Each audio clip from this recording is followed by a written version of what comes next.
Bom dia, boa tarde, boa noite, boa madrugada para você que está assistindo ou escutando a gente aí. Mais uma edição do podcast Simplificando o Digital, o podcast da Vise. Eu sou o Elcio, sou sócio fundador aqui da Vise.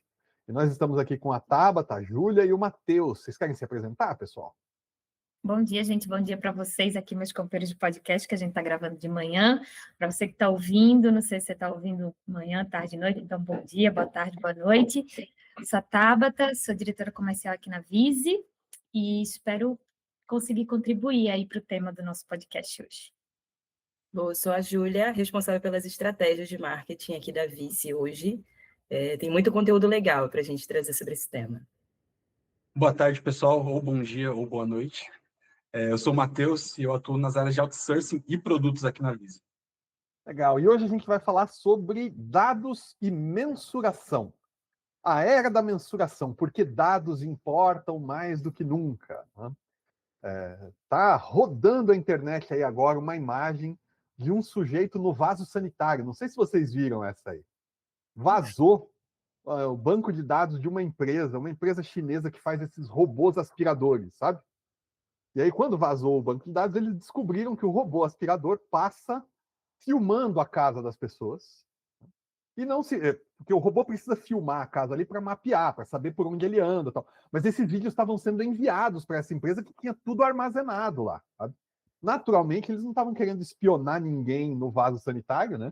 Essa imagem correu o mundo porque ela é icônica, né? Virou um meme. Poxa, o sujeito está lá no vaso, ele está, acho que, lendo alguma coisa ali no vaso, e o robô aspirador passa ali filmando ele e tal, né? Mas essas empresas estão capturando o que as pessoas têm em casa, né?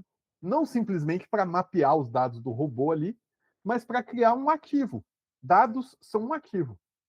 Alguma coisa que pode ser vendida depois, sabe? Então essa empresa está mapeando ali e sabe que horários a sua família está em casa, que coisas você tem em casa. Então ela sabe, por exemplo, qual que é a sua faixa de renda, porque ele olha lá e vê se sua casa tem ar-condicionado, vê qual o modelo da sua geladeira, da sua televisão. Eles sabem que programas de TV você assiste, quantas pessoas tem na casa, a idade de cada um, né? Porque o robô aspirador está ali. E vamos lá, não é só o robô aspirador, tá? Qualquer appliance que tenha na sua casa que tenha um microfone, que tenha uma câmera, você não pode controlar, né, que tipo de dado eles estão coletando. O nosso objetivo hoje aqui não é falar sobre espionagem, obviamente esse é um negócio super antiético, apesar de estar nos termos de uso, né? Quando você concorda com os termos de uso desse negócio sem ler, lá está escrito que eles vão usar esses dados e tudo mais. Mas não é E na disso. maioria das vezes a gente nem lê, né? A verdade é Sim. essa. A maior mentira da internet é que eu li e concordo, né? Isso. Mas a nossa preocupação aqui hoje é falar sobre por que dados são tão importantes assim e como, de maneira ética, de maneira direita, as empresas podem fazer uso disso, né? E hoje, ter dados deixou de ser um luxo para as empresas, deixou de ser um grande diferencial, virou necessidade básica. Por quê? Boa. Eu acho que o impacto... Desculpa, pode falar, Tabata. Beleza, obrigada. Eu acho que tem dois lados aí da moeda, né? Em primeiro lugar, o próprio comportamento do consumidor, né, com a digitalização, com a evolução da tecnologia, ficou muito mais digital, então eles vão deixando rastros, a gente vai deixando rastros, né, por onde a gente passa aí, do que é que a gente gosta, produtos que a gente coloca no carrinho, produtos que a gente salva, então isso daí vai permitindo que as empresas entendam um pouco mais sobre a gente, né, sobre nós e tudo mais, sobre o nosso comportamento, nossos gostos, enfim. E justamente por conta disso, as decisões de negócio se tornaram muito mais complexas, né? Então, hoje em dia eu diria assim que é impossível a gente tomar boas decisões, seja de produto, seja de marketing, né? Até mesmo de tecnologia, enfim, sem entender o que é que os dados estão dizendo, né? Então, você precisa, assim, pegar esses dados que as pessoas estão deixando, que a gente está deixando aí, que a gente está fornecendo para as empresas o tempo todo, e saber utilizar eles. Então, acho que ter dados hoje, como o próprio Elcio falou, ele não é mais um diferencial. O diferencial é a gente saber como usar, né? Hoje, ter dados é ponto de partida, é básico. qualquer empresa tem. E uma impressão que eu tenho é que as empresas terem dados não é uma coisa nova, isso ser uma questão básica, porque se antigamente você fosse um cliente muito assíduo de uma padaria e fosse sempre no mesmo horário, o atendente muito provavelmente já saberia quantos pães você ia pedir, quantos gramas de frios você ia pedir, enfim, é um dado que ele já teria ali, né? Eu vi uma vez um vídeo muito interessante de uma gestão de restaurante onde a pessoa já sabia exatamente onde cada cliente gostava de sentar, em quanto tempo ela gostava de receber o seu prato, e estava tudo anotado no papel. Isso são dados, querendo ou não. A questão é como a Tabata falou, né? Hoje a gente tem tudo digitalizado, é muito mais fácil você coletar e utilizar esses dados em escalas muito maiores também, inclusive, né? Uhum. Gerar dados exigia um esforço muito grande, né? Na época que as pessoas usavam máquinas de escrever, canetas, né, para se comunicar, para produzir suas informações. Na época que elas usavam câmera com rolo de filme analógico, né? Hoje não, Sim. hoje a gente está produzindo dados, não é involuntário, você está produzindo dados, você está existindo no mundo digital. Cada clique que você dá é um dado gerado, né? Uhum. Né? E aí, indo por essa linha de raciocínio, hoje é muito fácil a gente ter um grande volume de dados, mas o principal gargalo, acho que é saber o que mensurar, né? O que levar em consideração para o negócio. É nisso que a gente vê muitas empresas batendo de frente, né? O que mensurar, quais dados utilizar para tomar decisões. Uhum. Esse ponto é interessante, porque a gente vê muita empresa aí dizendo: eu sou data-driven, né? Tomo decisões baseadas em dados, tal. Mas quando você vai ver, a decisão é bem baseada em achismo, né? Não é. Por que isso acontece? Por que é tão comum? Bom, dentro do marketing acontece muito de alguns dados serem deixados de lado e outros serem levados em consideração de uma maneira até exacerbada, né? Então, no momento que se inicia uma estratégia, a gente já precisa saber quais dados levar em consideração, né? Ou nos dias de hoje, sem os dados, né? Claro que a intuição de um bom profissional, ela deve ser levada em consideração, né? Mas sem os dados, essa intuição, ela acaba se tornando um palpite de uma embalagem diferente, vamos dizer assim. Ela não tem muita base. Então, a depender de uma estratégia, por exemplo, tem dados como a idade de quem está consumindo conteúdo pode ser relevante, por exemplo. A gente trouxer para o contexto da Visi, por exemplo, se a minha estratégia está atingindo mais pessoas na faixa de 18 a 21 anos, eu sei que está fora do nosso ICP. Né? Mesmo que a entrega esteja muito boa, mas está fora do nosso ICP. E antigamente, se a gente fosse olhar, o principal interesse era ter uma entrega muito grande, independente de para quem.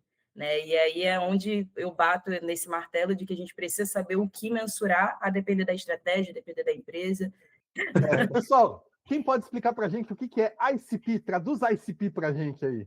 Isso aí é um termo bem comercial, é o Ideal Customer Profile, né? O nosso público-alvo, o perfil de cliente ideal que a empresa, né, busca atingir.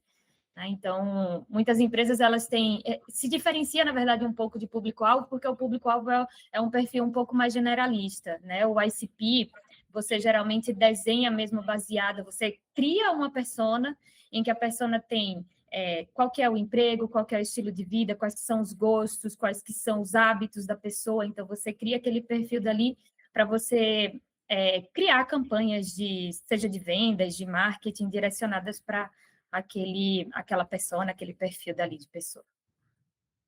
Na visão de vocês, o que diferencia uma cultura de dados real de alguém que está só coletando números sem propósito? Acho que tem dois pontos que são importantes de se considerar, que primeiro é o propósito da coleta de dados, e o segundo, que é a integração entre as áreas que estão coletando dados, né? E se cada área coleta dados de uma forma diferente, de fontes diferentes, e utiliza para benefício próprio, e não para o objetivo principal da empresa, a gente tem pequenas culturas de coleta de dados que acabam não se comunicando e não servindo para os propósitos principais da empresa como um todo, né? Então, tem essas duas áreas que a gente precisa prestar atenção quando o assunto é cultura de geração de dados, né? E ver também tem 3 pontos importantes, né? Tem a relevância desse dado, nem todo dado ele é um insight, né? Então, existem dados que são o que a gente chama de dado do ego digital, Então, como eu citei, por exemplo, a questão de visualizações, se não estiver seguindo um raciocínio, é um dado de ego, de vaidade, né? Então, a gente precisa ter uma métrica que faça sentido para o negócio e para a estratégia, né? A integração, dados, especificamente falando de marketing, dados de marketing que não se conectam a outros setores, não se conectam à estratégia final, como, por exemplo, não tem uma entrega comercial, esses dados também, eles podem criar até algum tipo de ruído ali dentro da estratégia, né? E o contexto humano, tudo que a gente quer mensurar, a gente precisa saber o porquê. Por que eu preciso mensurar isso, né? Precisa haver uma intenção ali. Eu acho que, a principal coisa que diferencia, assim, eu vou dar um passo para trás, assim, é quando a empresa, os líderes, né, eles começam a fazer as perguntas certas, né? Eu acho que uma cultura de dados real, né, ela transforma o dado em aprendizado contínuo, ela coloca o dado como centro ali das operações. Mas se você simplesmente ficar, beleza, se enchendo de dados e tudo mais, e não souber interpretar, né, não souber extrair valor desses dados, você vai estar usando ali a tecnologia, os sistemas e tudo mais, só para registrar. Então, se você está sabendo fazer as perguntas certas, quais que são as informações que eu quero extrair daqueles dados ali, aí sim você vai estar usando as ferramentas para evoluir. Acho que é isso. É importante dizer que a gente tem... são problemas diferentes, tá? Então, o processo de business intelligence, né? Todo mundo fala, preciso de um BI e tal, e as pessoas esquecem que BI não é uma ferramenta. BI é um processo de BI. A gente usa ferramentas de BI. É comum que um cliente chega para a gente e fala, eu preciso de um BI. Ele está dizendo que ele quer o quê? Ele quer um relatório, né? Não é chegar no relatório. O processo para chegar lá é o processo de BI. E aí o processo de Business Intelligence ele começa com coleta de dados. Primeiro você precisa obter dados, coletar dados. E dados são um asset, dados são um ativo que tem valor, sabe? Então, você depois de coletar esses dados, você vai processar esses dados, vai transformar esses dados, e aí você vai mensurar. Mensuração é um processo que dentro de Business Intelligence está separado da coleta.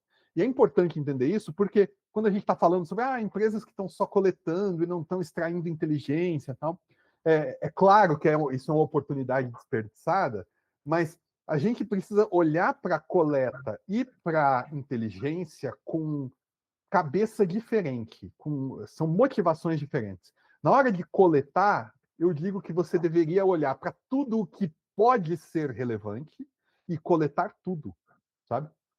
Ter o que o pessoal chama de big data, né? Ter um volume de dados massivo que vai exigir ferramentas próprias para tratar isso e tudo mais, mas ter os dados, ter os ativos. Porque uma vez que você não coletou um comportamento humano do mundo real e tal, você não consegue reproduzir isso depois, você não consegue, né? Você perdeu a oportunidade de coletar, então colete, tenha os dados, sabe? Estruture esses dados e aí, vamos decidir o que medir. Beleza, então para a mensuração é interessante porque também tem duas estratégias que podem ser usadas. Tá? Uma delas é colocar na mão de alguém de dados, um cientista de dados, e dizer que insights você pode descobrir aqui. Sabe? E ele descobrir insights que vão servir de alguma maneira para entender o comportamento das pessoas num ambiente de negócios, tá? Mas que é um negócio que não tem ROI definido, é P&D. Sabe? Pesquisa e desenvolvimento. Vamos botar um dinheiro nisso aqui e ver o que sai no final e tal. Eu vejo muita gente que não entende isso e chega ali para precisamos de ciência de dados aqui para entregar relatórios, dados de valor e tudo mais. Né? E aí isso é uma solução procurando por um problema. É o oposto da motivação certa, né? Então, Sim. na hora de coletar dados, cara, eu não sei nada, eu coleto tudo. Na hora de mensurar dados, eu tenho um problema definido. Eu vou afunilar as coisas aqui, porque o volume de dados é muito grande. E você não fazer uma determinada pergunta hoje, porque você não pensou nela, porque ela não é um problema, como você tem os dados, significa que você pode fazer essa pergunta no futuro. Então, coletar abrangência, tudo que for possível. Coleta tudo que der. Mensurar, redução. Quais são as perguntas? Né? Qual o problema que eu quero resolver? Que questões eu tenho aqui? Que correlações eu vou fazer? Sim. E uma das coisas que eu enxergo que diferenciam bastante as empresas que estão coletando dados com propósito é enxergar exatamente qual que é o objetivo daquele dado. É um dado que eu estou usando para defesa ou é um dado que eu estou usando para ataque, né, digamos assim. Então, é um dado que eu estou usando estou coletando esses dados para entender como as coisas estão funcionando aqui dentro, para manter as nossas operações seguras, ou é um dado que eu estou coletando para gerar insights, para poder gerar mais venda, para poder gerar mais comunicação. Então, acho que esse é um ponto também que a galera falha muito em coletar Mas eu dados sem acho que entender não é na necessariamente qual é coleta, o... Matheus, acho que é na mensuração, sabe? Isso, exatamente. É. Porque ele vai ter que ter todos os dados coletados, Isso. né? Mas na hora de mensurar esses dados, eu vou mensurar eles para quê, né? Isso. A maravilha que tem é quando alguém me chama para precisamos de um BI, precisamos tirar a inteligência dos dados, tal. Que dados você tem? Tudo.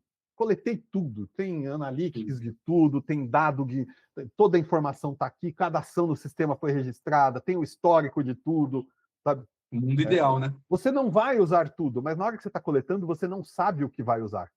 E é assim mesmo. Né? Sim. Quais são os erros mais comuns que vocês veem assim, em empresas que estão começando a medir resultados? A impressão que eu tenho, e aí é uma impressão, posso estar falando de algo que não é um dado especificamente falando, mas é que a galera começa a coletar dados e começa a fazer correlações que não funcionam.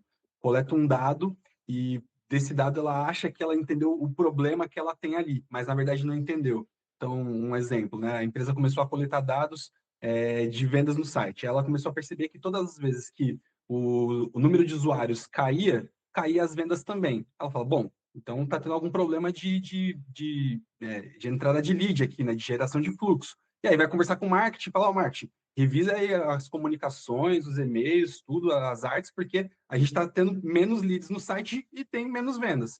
Aí marketing vai lá, faz todo um retrabalho e o problema persiste. Quando vai ver um mês depois, na verdade o problema era em mídia paga, porque mídia paga pausou a campanha por um erro humano e aí começou a gerar menos fluxo para dentro do site, o que gerou menos vendas, né? Então, existia um dado que era óbvio, entrou menos pessoas, tem menos vendas, mas qual que era o problema real? Era um outro dado que, na verdade, foi um problema causado por algum erro de operação e não necessariamente por um erro de comunicação, né?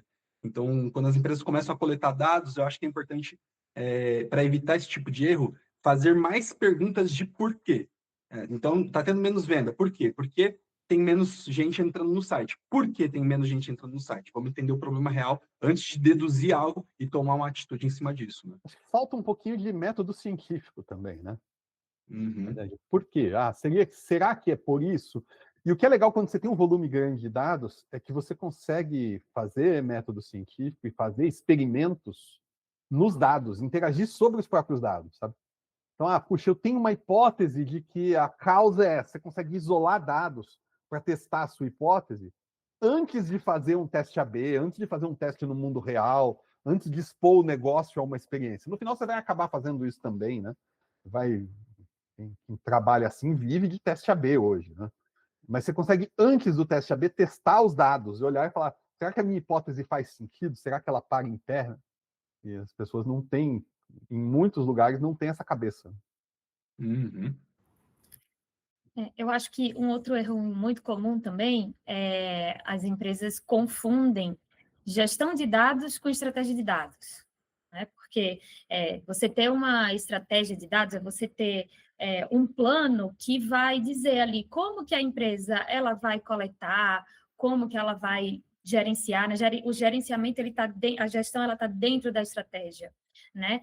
Como que ela vai fazer a governança, né, desses dados, vai extrair valor, né, vai utilizar, vai tirar insights daqueles dados dali, enquanto que a gestão de dados, ela fala mais da parte operacional mesmo, né? Então, quais que são os sistemas, quais que são os processos que a gente vai utilizar aí para armazenar esses dados, né? Para, enfim, orquestrar, para compartilhar esses dados ali, né? Para todos os funcionários da empresa, para toda a organização, enfim. Então, você precisa saber dividir isso, né? Separar, porque são coisas diferentes. Sim, são conversas que você vai ter em fóruns diferentes, né?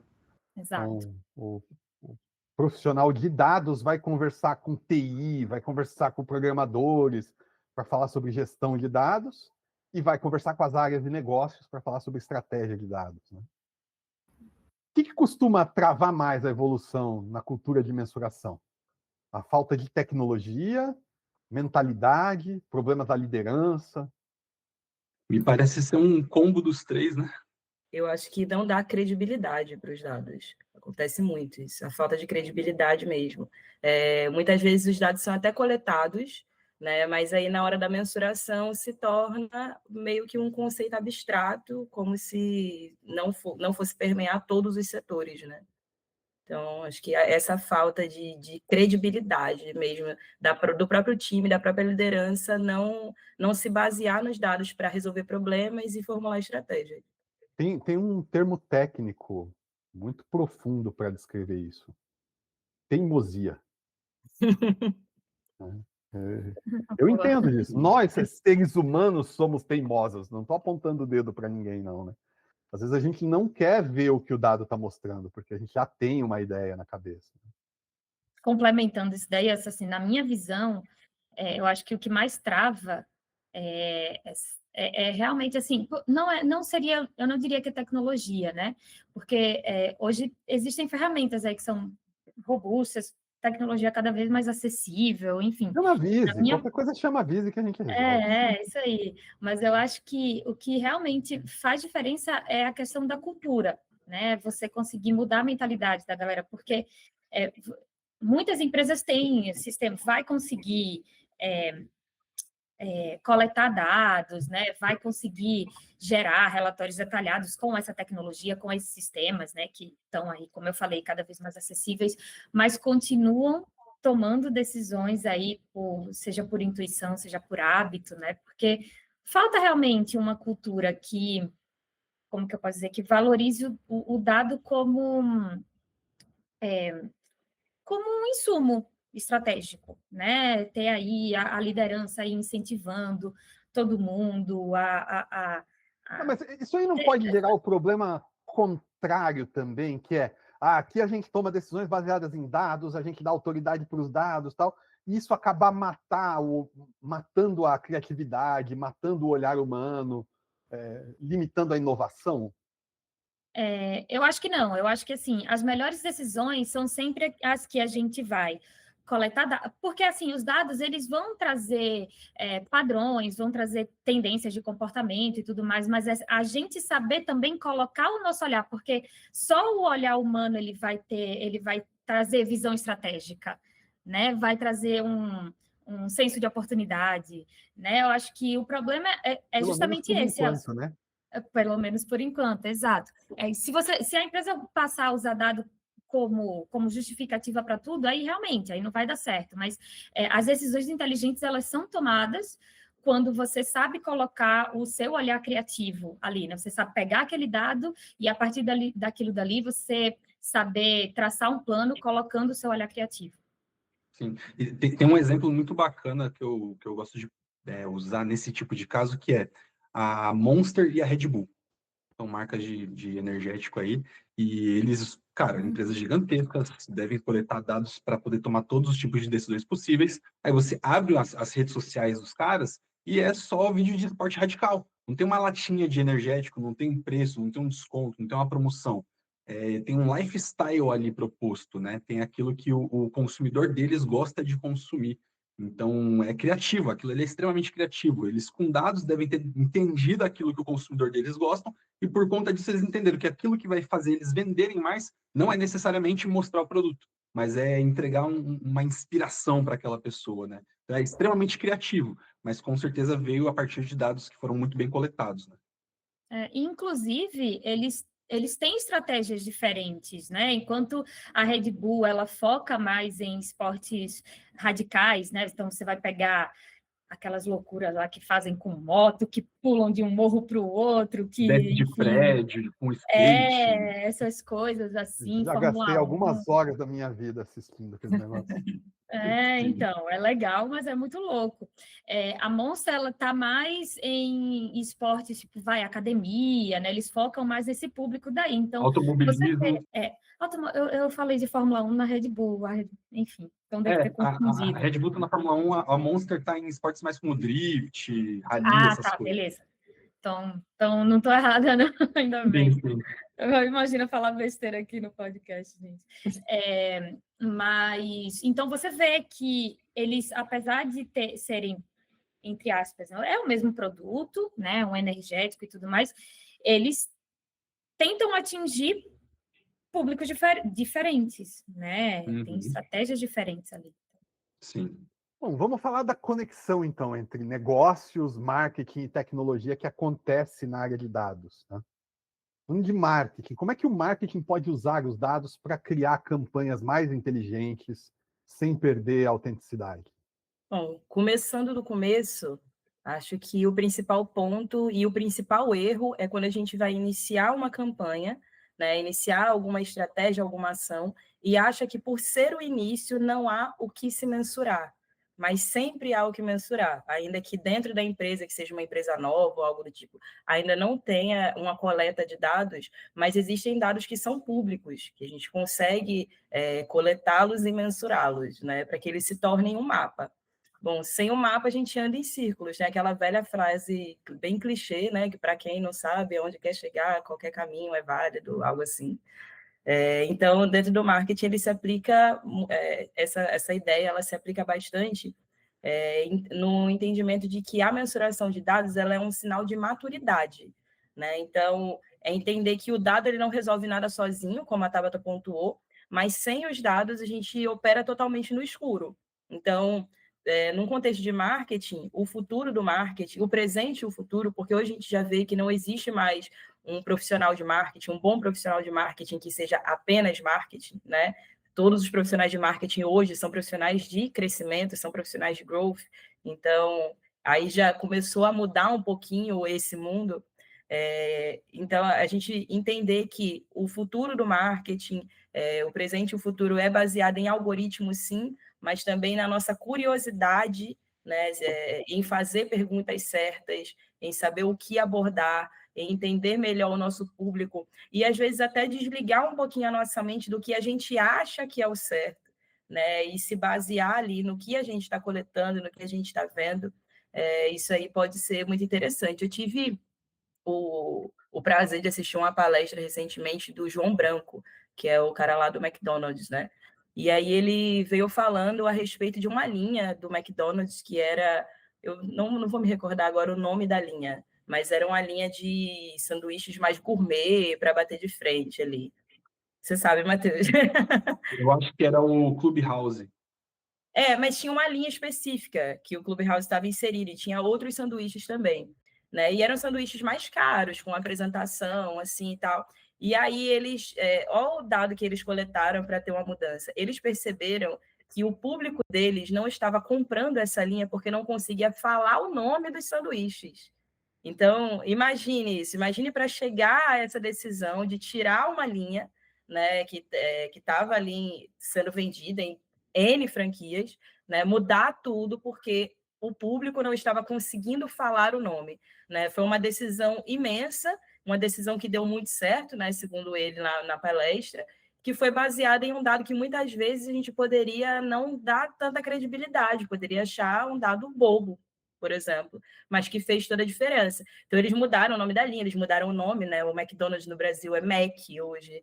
Então, é um dado que poderia, se não houvesse uma curiosidade, uma inteligência por trás, poderia não ter sido levado em consideração e não ter sido realizada uma mudança que foi tão benéfica para eles, né? Hoje está totalmente diferente. É claro que a gente não pode criticar o marketing do McDonald's, né? Mas hoje já está bastante diferente, muito mais acessível para o brasileiro também, né? E aí eles pegaram métricas de educação, enfim, não só do próprio alcance da marca, né? Então, veio aí de pessoas curiosas que se preocuparam em saber por que essa linha não está vendendo. Eles poderiam ter tirado qualquer tipo de ideia daí, achar que porque era uma linha um pouco mais cara ou algo do tipo, mas não, eles foram a fundo e procuraram a causa, né? Fizeram a pergunta certa. Esse é um sinal de maturidade muito grande dentro do marketing, a gente fazer a pergunta certa e, a partir dela, tomar decisões. Eu fico imaginando, primeiro, quantas perguntas eles fizeram até descobrir qual é a certa, né? E como foi depois, como eles fizeram para descobrir que essa era a pergunta certa, né? Porque ok, eu tenho dados históricos aqui que mostram que a minha hipótese faz sentido, mas eles devem ter feito algum tipo de teste no mundo real, né? Vamos descobrir se os nomes fossem mais simples, será que as pessoas comprariam mais, sabe? Antes de você mudar a identidade de uma marca inteira, né? Uma marca de um país inteiro, como fizeram aqui o Mac, né? Que tipo de teste deve ter sido feito? Né? Com certeza, né? E aí, esse é um exemplo de quando os dados foram usados para orientar uma estratégia e não para justificar uma decisão, né? Esse também é um erro que ocorre aí bastante, né? Quando a gente usa os dados depois da estratégia para justificar algo que a gente já decidiu pelo feeling, né? Então, tem que A ser o gente caminho tortura os dados para eles confessarem o que a gente quer, né? o caminho tem que ser o oposto. Teve até um caso recente, Júlia, que você trouxe para a gente um dado numa reunião de marketing, que eu falei, cara, genial esse dado. Que você trouxe assim, quais foram os conteúdos que as pessoas assistiram a primeira vez que fez elas retornarem para as nossas redes sociais? Falei, cara, isso é genial, porque esse é nosso objetivo agora, é construir um reconhecimento de marca maior, branding e tudo mais. Faz sentido que eu entenda que tipo de conteúdo a pessoa vê a primeira vez e quer logo em seguida vir na nossa rede social para ver mais coisas, né? Isso faz muito sentido. E até a gente, dentro de casa, a gente constrói as coisas pensando nisso, né? Tem até um produto que a gente está lançando, inclusive, que é o BusyLinks, que é justamente um encurtador e gerador de QR Code. É uma ferramenta simples, só que a gente constrói pensando em gerar dados também, né? Uma das coisas que a gente percebeu é que a equipe de marketing tinha muito problemas com geradores de links, porque eles encurtavam os links e não tinham depois os dados de quantas pessoas clicaram, quando que clicaram nesses links, né? Vou até aproveitar a oportunidade para poder apresentar para vocês aqui um produto para poder mostrar essa questão dos dados, principalmente. Então, esse aqui é o nosso encurtador de links, né? O VisiLinks. Então, a pessoa pode colocar o link que ela quiser aqui e encurtar. E aí, depois disso, ela pode vir aqui em meus links e acessar os analytics desses links. Então, se a gente acessar aqui os analytics de cada um desses links, a gente vai ver por período quantas pessoas clicaram nesse link. Então, a gente teve aqui nesse link, por exemplo, 13 cliques. Então, imagina que uma equipe de marketing vai precisar produzir ali alguns materiais impressos com QR Codes para um evento, né? E aí, eles vão lá e produzem esses QR Codes, a galera acessa o QR Code, acessa o site, mas eles não têm quantas pessoas acessaram esse QR Code, né? Então, agora imagina que ele tem 3 tipos de materiais diferentes.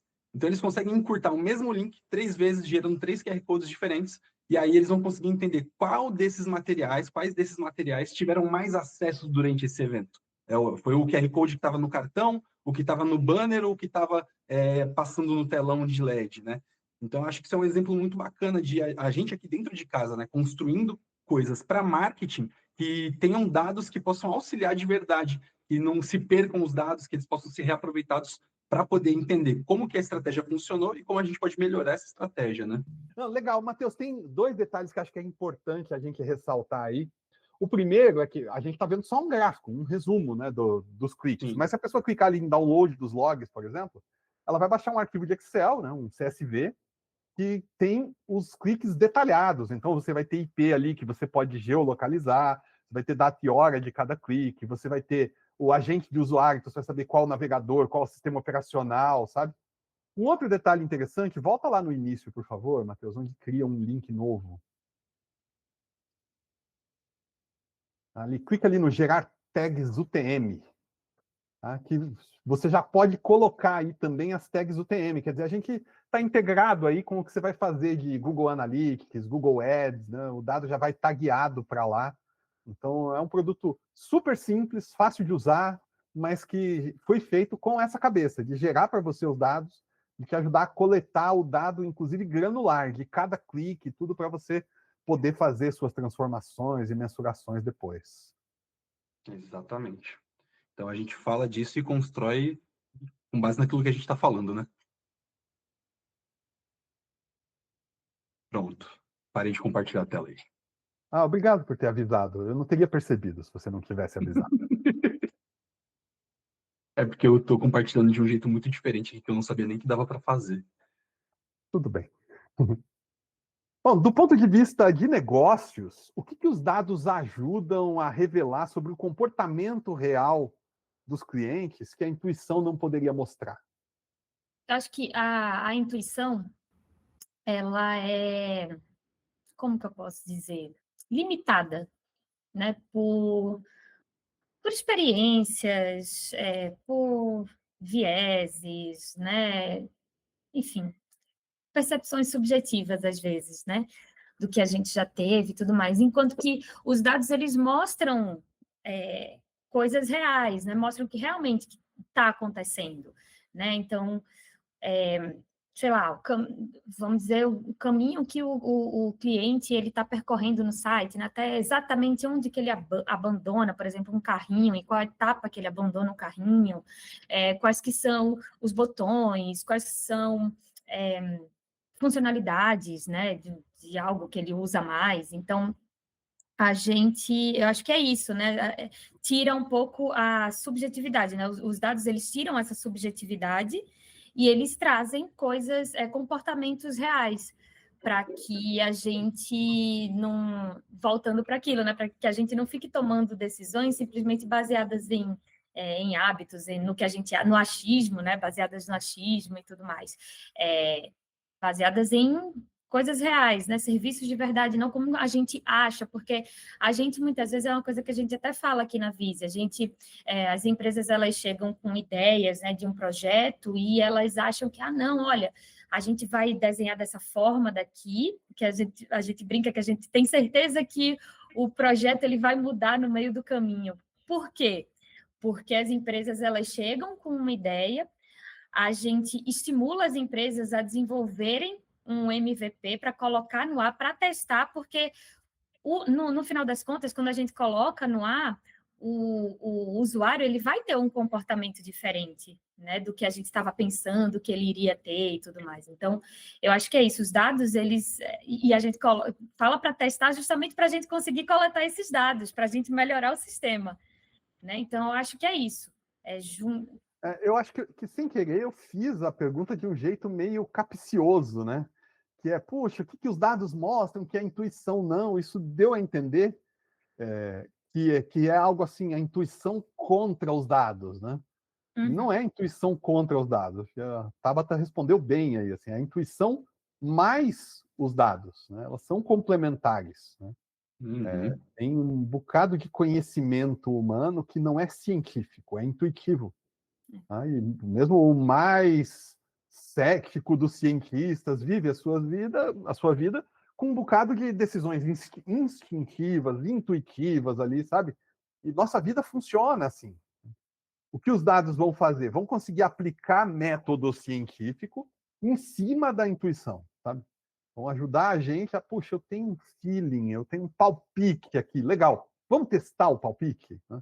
Mas o feeling continua sendo a origem de muito conhecimento ali, né? Sim. E falando nessa questão de dados para negócios mesmo, uma vez eu conversei com uma empresa e na vaga de SDR dessa empresa, eles precisavam que os SDRs fizessem pelo menos 100 ligações por dia para conseguir marcar uma média de 5 reuniões por mês. É insano, assim, o É ritmo dos desumano, SDRs. tá, gente? Só falando É aqui, isso é insano, completamente desumano. Por insano. favor, não, empresas não façam isso.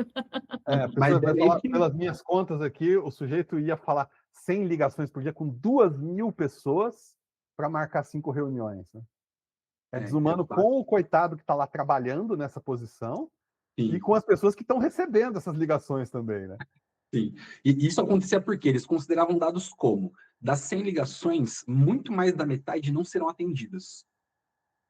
Das que vão ser atendidas, quantas vão aceitar reuniões? Das que aceitaram reuniões, quantas realmente vão aparecer na reunião? Então, todos esses dados eram considerados, né? E até chegar nesses dados, eles precisaram testar as hipóteses, né?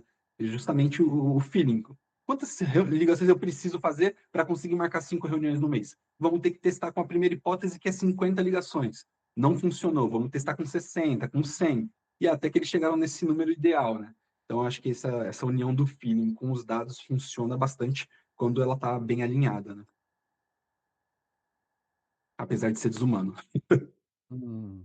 E Elcio, assim, na sua visão como CEO e desenvolvedor aqui na Vise também, né, que você é um cara monstruoso nessas questões, na sua opinião, o que é importante para poder construir uma base de dados confiável, sólida? Ah, legal. Tem algumas coisas que eu queria ressaltar. Tá? Tem dois tipos, duas origens de dados que são diferentes, têm que ser tratadas de maneira diferente. Sabe?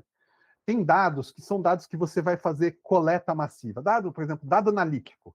Navegação do site. Você quer pegar e coletar esses dados em volume e tal.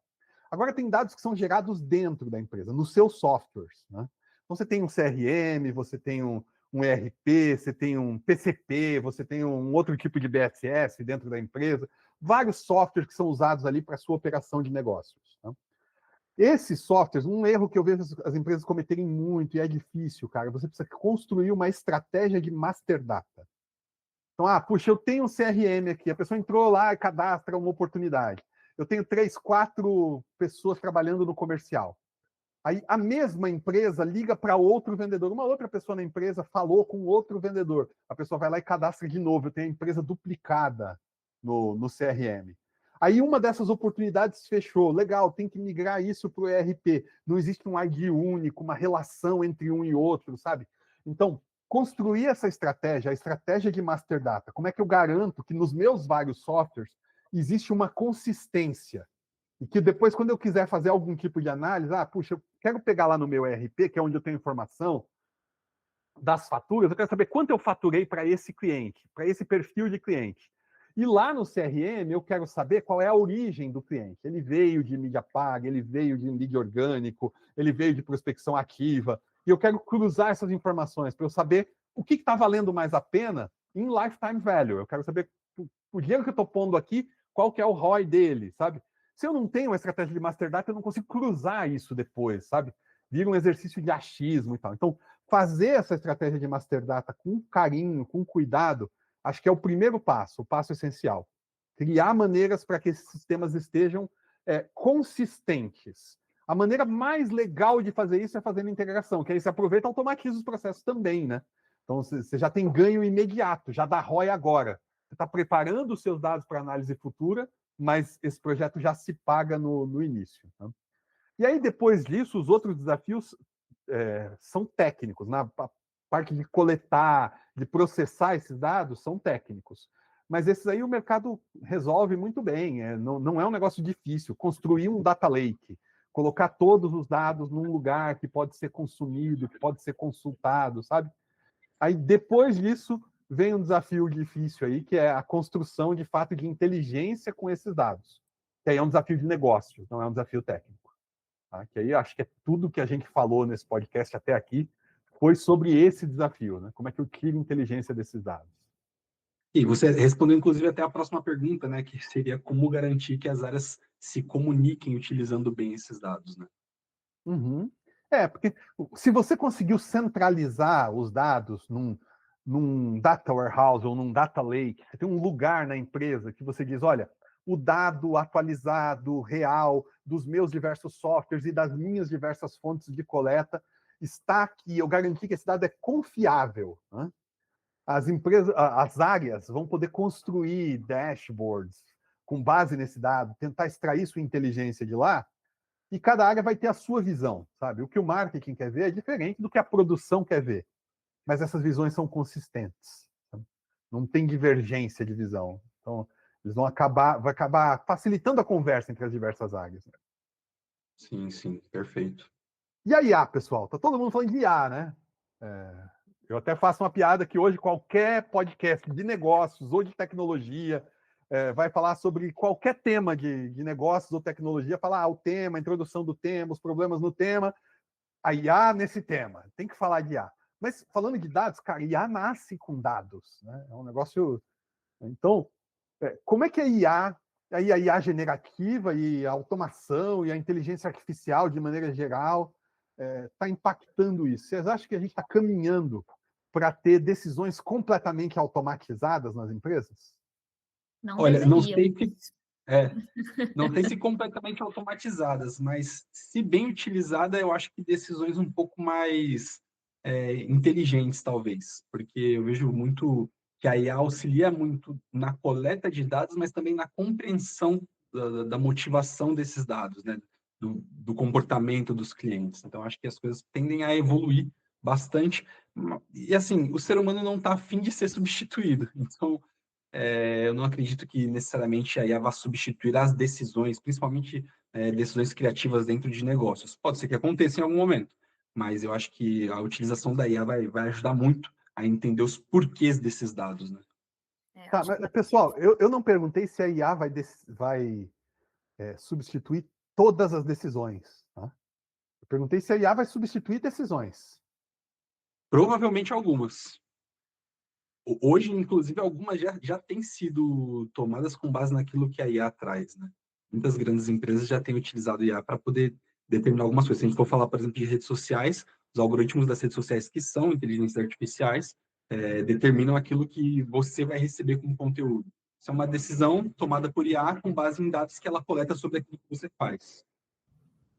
Sim, mas ela não substitui o pensamento estratégico, né? Ela amplia uma capacidade que a gente já tem ali de entender esses padrões, de prever comportamentos, né? Esses padrões da experiência como um todo. Então, assim, se lá atrás a gente fala que a mensuração de dados é um mapa, então a gente pode dizer que a inteligência artificial é ali um copiloto, né? Ela vai nos ajudar a compreender, né? A compreender melhor e a nossa vertente de pensamento estratégico também.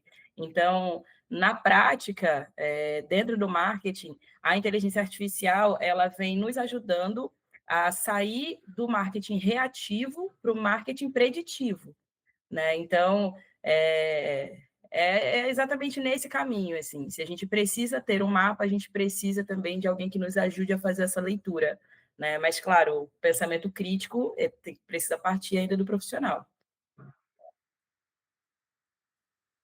Eu acho que a gente precisa entender que existem decisões de características diferentes, decisões de qualidade diferente, sabe? Então, você já tem inteligência artificial, não necessariamente a generativa, mas algoritmos de machine learning tomando decisões de negócios há muito tempo. Muito tempo. Eu não sei se você já teve um cartão de crédito bloqueado porque a transação ali fugia do seu padrão. Você foi fazer uma compra e recebeu uma mensagem no WhatsApp falando: olha, bloqueamos o seu cartão porque uma compra é suspeita, tal. Se foi você, desbloqueia aqui e tal, né? Eu recentemente tive um cartão clonado, de fato, sabe? E a inteligência artificial ali me salvou, né? Porque entraram 2, 3 transações numa loja ali, a inteligência artificial do banco bloqueou o cartão, me avisou, sabe? Esse é um negócio que já existe há um tempão, não é ChatGPT, não é o Gemini que está fazendo, né? Um algoritmo de machine learning não generativo e tal, mas que a gente já está usando há muitos anos já. Os bancos foram, né? Esse negócio de prevenir fraude, eles foram pioneiros nisso aí. O preço de uma corrida de Uber é uma IA que decide, é uma decisão de negócios. Né? E a IA está decidindo ali, sabe? Então, para todo mundo que está em negócios, acho que o primeiro ponto antes do exercício de futurologia, porque eu sei que isso é o que nos preocupa, né? Me preocupa também, eu quero saber, a IA vai me substituir? Gente? Eu vou perder a minha relevância de trabalho? Né? Eu tenho essa preocupação com o futuro, mas antes dessa preocupação com o futuro, uma preocupação seria hoje, imediata, né? Que é que tipo de trabalho que a gente está fazendo aqui, que tipo de decisão que a gente está tomando dentro dos nossos negócios, das nossas empresas, que o robô devia estar fazendo, sabe? Porque o robô consegue fazer melhor do que a maioria dos seres humanos, analisar um volume de dados para detectar fraude de transação. Cara, o robô consegue fazer isso muito melhor que o ser humano e consegue fazer muito mais rápido que o ser humano, sabe? Então, isso é essencial nessa situação, né? Você precisa que seja rápido. Consegue imaginar um Uber em que você tivesse lá um escritório com centenas de pessoas decidindo os preços que seriam cobrados pelas corridas, sabe? Então, tem processos de negócios que a gente faz hoje E as pessoas do futuro vão olhar para trás e dizer, cara, olha, as pessoas usavam seres humanos para isso aqui. Como o Excel, por exemplo. Não sei se vocês sabem, as planilhas de computador, elas replicam um negócio real. As pessoas tinham planilhas num quadro. Então, imagina, por exemplo, no começo da Revolução Industrial, você tinha que fazer cálculos complexos, né? Controle de produção ali e tudo mais, e não tinha computadores ainda. Você tinha uma parede, um quadro negro enorme, você tinha calculadores, pessoas contratadas para isso. Essas pessoas ficavam ali com uma escada, e cada um deles era responsável por atualizar algumas células da planilha, sabe? Então você chegava lá com uma decisão e dizia: se eu subir o preço do meu produto que eu estou produzindo aqui, eu acho que eu vou vender 20% a menos, vai dar mais ou menos lucro.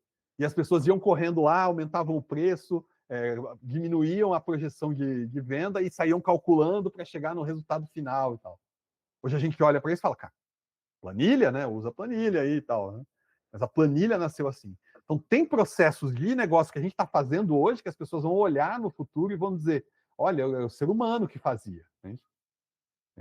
E eu não estou falando de futurologia, eu estou falando que a gente devia olhar para as nossas empresas e olhar para isso hoje. Já tem coisas hoje que a gente devia estar automatizando, sabe? Agora, falar de futurologia, aí é um negócio muito mais complicado. Se a IA vai substituir o ser humano, e o que é pior, né? Se a IA vai substituir o ser humano e nós vamos ficar todos desempregados ou todos aposentados, entendeu? A IA vai trabalhar para mim, para gerar valor e eu vou ter uma boa vida, ou a IA vai trabalhar para que alguns poucos privilegiados tenham uma boa vida e o resto de nós esteja passando fome? Não sei. Eu acho que a gente não vai entrar nesse tema aqui. Mas no contexto hoje, né, o que muda para a gente, né? E aí trazendo também essa questão da própria mensuração de dados, né? Nesse contexto atual, muda o nosso papel. Então, por exemplo, eu, enquanto profissional de marketing, eu deixo de simplesmente analisar dados, né, e começo a fazer uma curadoria de decisões, né? Eu já tenho quem analise esses dados para mim. Então, eu não enxergo nem hoje nem amanhã como o final do meu trabalho, né, o final do marketing.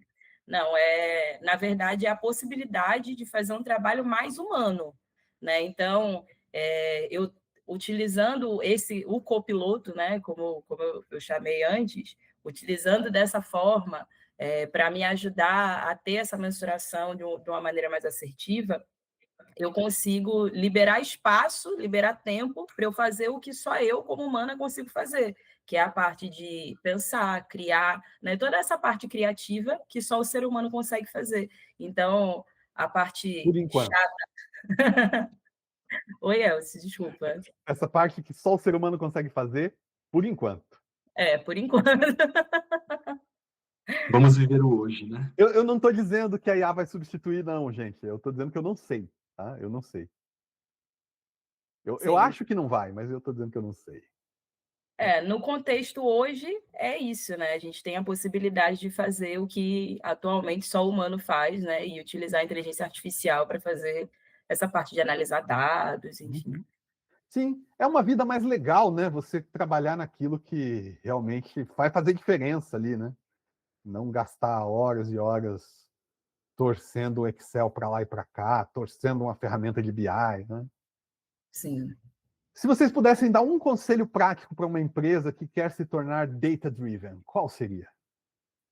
Eu acho que é definir o que é que você quer melhorar e quais métricas que importam para isso. Fazer as perguntas para depois você começar a usar as ferramentas. Porque a partir daí aí você vai poder construir aí, os processos, né? Desenvolver os sistemas e tudo mais que vão garantir aqueles dados dali, aqueles dados que você precisa para responder aquelas perguntas dali, dados que sejam consistentes, né? E tudo mais. E aí, a partir daí, você precisa, claro, né? Aí vem aquela questão da cultura, de você incentivar a equipe, né, a usar esses dados no dia a dia. Mas eu acho que primeiro é isso, é você definir quais que são, o que é que você quer melhorar, quais que são as métricas que você quer coletar. Bom, o meu conselho seria ver o que precisa ser medido, Entender o que precisa ser medido, estudar o suficiente para entender o que precisa ser medido. Não é sobre não coletar tudo, mas medir o que é necessário dentro da estratégia, dentro do modelo do negócio também, né? Para que não haja uma perda de tempo, né? E que não haja um ruído ali nas decisões também. Se eu puder dar um conselho rápido, perguntem muito o porquê daquele dado. Se você está tentando resolver um problema e está utilizando dados para isso, pergunte o porquê até você chegar na raiz do problema. Não pergunta uma, duas vezes, porque senão você vai chegar num dado que não necessariamente é a raiz do problema. Bom, e o meu conselho seria, olha primeiro para a digitalização dos seus processos, sabe? Eu quero ser data-driven. Legal. Primeira coisa que você vai precisar é ser data, né? É ter dados, né? Então, olha aí, cara, tem processo manual, tem ser humano fazendo trabalho de robô, tem coisa que podia estar automatizada, tem estratégia de master data. Faz o feijão com arroz primeiro, sabe? Se tiver uma operação digitalizada, né, agora eu quero tomar decisões baseadas em dados.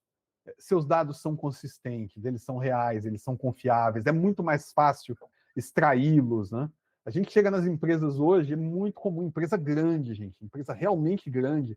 Você chega lá e tem uns negócios no sistema, tem um ser humano que pega os negócios do sistema uma vez por semana, cola numa planilha para que outra área receba aquela planilha por e-mail e faça operações num outro sistema, sabe? Você não vai tomar boas decisões baseadas em dados aqui, nunca. Até porque a boa decisão, a mais prática, é só olhar para essa operação, a boa decisão é conserta a operação primeiro. Depois disso, a gente fala de dados. Beleza, é isso aí. Temos um episódio. Temos. Temos um podcast. Você que está assistindo a gente aí, deixa seu comentário aí embaixo desse vídeo, onde você estiver assistindo, tá? No Spotify, no YouTube. A gente coloca o vídeo dentro do LinkedIn. Não importa, onde você estiver assistindo, deixa seu comentário aí embaixo para a gente saber que você chegou no final. Comenta a palavra mensuração. Tá? Escreve aí mensuração, só para a gente saber que você chegou no final desse vídeo. E a gente se vê no próximo podcast. Valeu!